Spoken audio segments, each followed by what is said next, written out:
पिछले 11 सालों से भारत में हिंदुत्व के नाम पर जो आतंक फैलाया जा रहा है, असल में वो बहुत ही भयानक है। ये यूं कहें, हिंदुत्व की आड़ में कुछ नफरती गुंडे अपनी दिल की भड़ास को निकालने के लिए लोगों को धर्म के नाम पर टारगेट कर रहे हैं।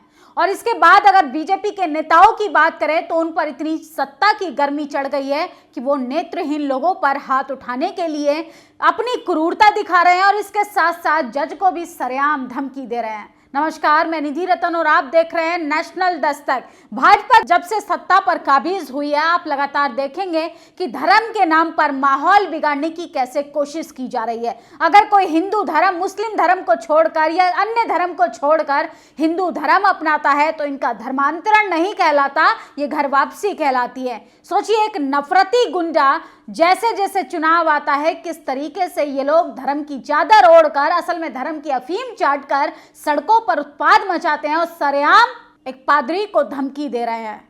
यही अगर किसी हिंदू शख्स के साथ किया जाए या हिंदू किसी फॉलोअर के साथ किया जाए तो सबके सब छाती पीटने लगेंगे। सोचिए, जैसे जैसे क्रिसमस आ रही है, तमाम ऐसी वीडियोस हमारे सामने आएंगी जो इस देश के एक सांप्रदायिक माहौल बिगाड़ने पर एक सवाल खड़ा करती है। क्या इस देश में डाइवर्सिटी नाम की चीज नहीं? जब संविधान सबको समान अधिकार देता है, सबको धर्म अलग अलग चुनने की धर्म की आज़ादी देता है, तो कुछ नफरती गुंडों को क्यों मिर्ची लगती है कि हम जबरन हिंदू धर्म अपनाएं, हम जबरन ऐसा JSR के नारे लगाएं। असल में इस देश में पिछले 11 सालों से सिर्फ हिंदुत्व का प्रोपेगेंडा फैलाया जा रहा है और जितना हिंदुत्व को कमजोर किया है भाजपा सरकार ने, उतना किसी ने नहीं किया। आप ये वीडियो सुनिए। मैं ये पूछना चाहता हूँ मिस्टर फादर से, विदेशी क्रिश्चियन लोगों का, विदेशी भाषाओं का बाइबल हमारे इंडिया में क्या रहेगा? नहीं, हमारा क्या है? चारों वेद है, मनुस्मृति है, उपनिषद है। हम कोई भी क्रिश्चियनों का बाइबल को फॉलो नहीं करेंगे। Am I clear? बोलो। ओम भूर्भुवस्सुः तत्सवितुर्वरेण्यं भर्गो देवस्य धीमहि धियो यो नः प्रचोदयात्। ओके, जय श्री राम, जय Shri Ram. Jesus Christ is not hours. तो सुना आपने वीडियो। सोचिए किस तरीके से ये जाहिल आदमी, मुश्किल से ये पढ़ा लिखा भी नहीं होगा, लेकिन किस तरीके से एक पादरी को, यानी एक चर्च के फादर को धमकी दे रहा है और जबरन उनसे अपने धर्म के अनुसार मंत्र बुलवाने की कोशिश कर रहा है। इससे क्या होगा? इससे देश में बदलाव आ जाएगा? इससे गरीबी, बेरोजगारी, तमाम जो समस्याएं चल रही हैं खत्म हो जाएंगी? अरे सब हिंदू बन जाते हैं, क्या सबको रोजगार मिल जाएगा? सब हिंदू बन जाते हैं, क्या देश के जो हालात हैं, देश का जो स्तर गिरता जा रहा है, रुपया कहाँ गिर गया है डॉलर के मुकाबले, वो सब कुछ ठीक हो जाएगा? सोचिए, क्रूरता की भी हद पार होती है।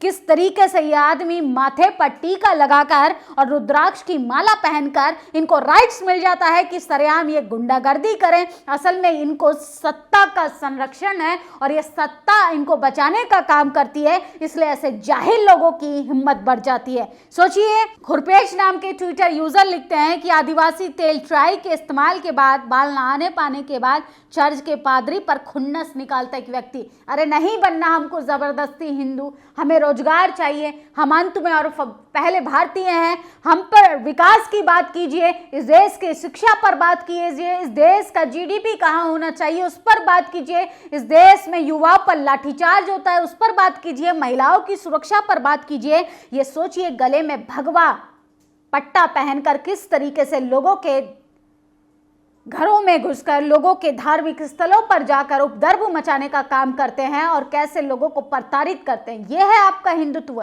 ये इस तरीके का हिंदू राष्ट्र बनाना चाहते हैं, इस तरीके की हिंदुत्व को लोग आप प्रमोट करना चाहते हैं कि आप लोगों को निशाना बनाते हैं। और सोचिए, तस्वीर देखिए, चीख चीख कर इस देश की विकास पर एक कलंक लगा रही है और सरकार सत्ताधारियों से एक सवाल पूछ रही है कि इस देश में चल क्या रहा है। जब जब चुनाव आता है, उत्तर प्रदेश का चुनाव आएगा, वेस्ट बंगाल का चुनाव आएगा, असम का चुनाव आएगा, किस तरीके से ये लगातार माहौल बिगाड़ने की कोशिश की जाएगी और ये आदमी किस तरीके से चर्च के पादरी को डराने की, धमकाने की कोशिश कर रहा है और उनसे जबरन अपने मंत्र बुलवाया जा रहा है।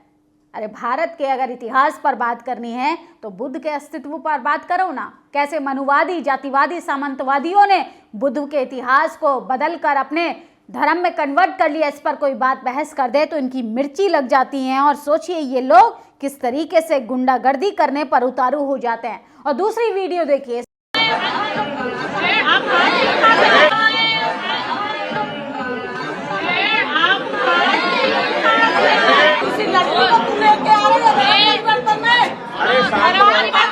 इस वीडियो को जितनी बार आप देखेंगे उतनी बार मानवता शर्मसार होगी। खुद से आप एक सवाल करने के लिए मजबूर हो जाएंगे कि हम क्या इस राष्ट्र की जो कल्पना करते हैं ये वही राष्ट्र बन रहा है, या भाजपा के तमाम सत्ताधारी लोग जो वादा करते हैं कि देश विश्व गुरु बनने की कगार पर है, देश विकसित भारत बनना चाहता है, मोदी जी का जो विकासशील देश का सपना है, क्या ये वही देश है? सोचिए, भाजपा की एक महिला नेता एक दृष्टिहीन महिला को पीट रही हैं, उनका जबड़ा पकड़ने की कोशिश कर रही हैं, और किस तरीके से लानत है ऐसे सत्ताधारी लोगों पर कि जिनको अपना आपा भी कंट्रोल में नहीं है। इनको असल में सत्ता की मलाई की इतनी चर्बी चढ़ गई है कि ऐसे लोगों को सत्ता से उखाड़ना बेहद जरूरी है। ये औरत जो एक दृष्टिहीन लड़की के साथ मारपीट कर रही है वो जबलपुर में बीजेपी की उप जिलाध्यक्ष अंजू भार्गव है। ये जाहिलियत और क्रूरता करना, बीजेपी में आगे बढ़ना सबसे आसान तरीका है। धब्बे हैं ऐसे लोग समाज पर। अरे जो आंखों से नेत्रहीन है उस पर तुम अपनी क्रूरता बरसाकर क्या जाहिर करना चाहते हो? देश में ये हालात हो गए हैं कि आप भाजपा के चाटुकारों से अगर सवाल करेंगे तो ये आपको मारने पीटने पर भी उतारू हो जाएंगे। और खासकर जितना बड़ा अपराधी उतना बड़ा पद भाजपा में मिलता है, क्योंकि देश में विकास के नाम पर बीजेपी में सबसे ज्यादा धर्म के नाम पर, जाति के नाम पर लोगों को जिस तरीके से गुमराह किया जा रहा है वो सिर्फ और सिर्फ देश को विकास की तरफ नहीं, असल में विकास को गर्त की तरफ लेकर जाया जा रहा है। और सोचिए, ये बीजेपी के बिहार सरकार के उप मुख्यमंत्री हैं विजय सिन्हा। इनकी जब आप भाषा सुनेंगे तो ऐसा लगेगा कोई टपोरी बोल रहा है, ऐसा लगता है कोई झोला छाप आदमी बोल रहा है। इनको बात करने का तरीका नहीं, इनका लहजा जो है इतना खराब है, जब आप इनके लहजे को सुनेंगे तो आप सोचने पर मजबूर हो जाएंगे, क्या किसी जज के लिए ऐसी भाषा का इस्तेमाल किया जा सकता है? मामला कुछ नहीं था, एक जज ने जजमेंट एक पास कर दिया तो ये बिलबिला उठे। ये जज को जज का काम समझा रहे हैं कि आप इनके सोचिए नेताओं के हिसाब से अब कोर्ट कचहरी चलेंगे। ये हैं बीजेपी के एक और नमूने। विजय सिन्हा पद बिहार सरकार में उप मुख्यमंत्री, अब ये जज पर भी कार्रवाई करेंगे। जज भी इतनी जल्दी फैसला कैसे कर लिया, कैसे कैसे नमूने को मुख्यमंत्री और उप मुख्यमंत्री बना दिया गया। असल में बीजेपी के तमाम नेताओं से मेरी एक अपील है कि पहले आपको थोड़ी पढ़ाई लिखाई करनी चाहिए, क्योंकि ऐसे आप सामंत के धनबल के बाहुबल के बल पर आप टिकट लेकर चुनाव तो जीत जाते हैं, क्योंकि इस देश में चुनाव की क्या प्रक्रिया है ये तो सबको पता है। लेकिन कुछ अपनी मानसिक स्थिति को भी ठीक करने के लिए आपको पढ़ाई लिखाई बेहद जरूरी है। और विजय सिन्हा का ये बयान सुनिए। नहीं, उस जज के बारे में भी लिखिए कि वो जज ने न्यायालय में इतना जल्दी कैसे, चीफ जस्टिस के पास भी उसकी डिटेल जानी चाहिए। आप एडवोकेट जनरल से प्रधान सचिव बात करेंगे कि इतना जल्दी हड़बड़ी में जजमेंट कैसे आया, क्या इंटरेस्ट था, ऊपर से कोई अवतरित होकर नहीं आ रहे हैं। किस तरीके से इनकी गुंडई जो है सरेआम इनके शब्दों में झलक रही है। तो सुना आपने, ये 3 वीडियो आज मैंने आपको सबसे ज्यादा वायरल दिखाई, जिसमें धर्म के नाम पर एक चर्च के पादरी उसे जबरन हिंदू धर्म के मंत्र बुलवाने की कोशिश की जा रही है। और दूसरी वीडियो में आपने देखा कि एक बीजेपी की जिला अध्यक्ष महिला नेता किस तरीके से नेत्रहीन महिला को पीटने की कोशिश कर रही है। और तीसरे ने तो हद कर दी है बिहार के उप मुख्यमंत्री विजय सिन्हा। अब जज को भी ये सलीका सिखा रहे हैं और ये अब बताएंगे कि कोर्ट और न्यायालयों को कैसे काम करना चाहिए।